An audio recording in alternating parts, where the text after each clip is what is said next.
భద్రకాళి అమ్మవారిని దర్శించుకున్న తర్వాత సమీపంలోనే శ్రీ హనుమద్గిరి లక్ష్మీ నరసింహస్వామి దేవాలయం ఉందని తెలుసుకొని లక్ష్మీ నరసింహస్వామిని దర్శించుకోవడానికని వెళ్ళాము. దేవాలయం కొండపైన ఉంది. ఈ దేవాలయాన్ని నగరవాసులు రెండవ యాదగిరి గుట్టగా పిలుస్తారని తెలుసుకున్నాను. ఈ ఆలయ ప్రత్యేకత ఏమిటంటే మన మనసులో ఏ కోరిక కోరుకున్నా ఆ కోరిక నెరవేరుతుందో లేదో అని ఆ క్షణంలోనే చెప్పేస్తారు.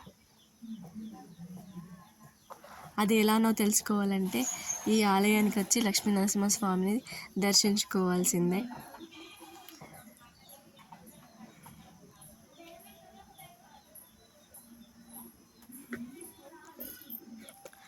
ఆలయం లోపల ఇలా ఉంటుంది. లక్ష్మీ నరసింహస్వామి కొండ సొరికలో ఉంటాడు.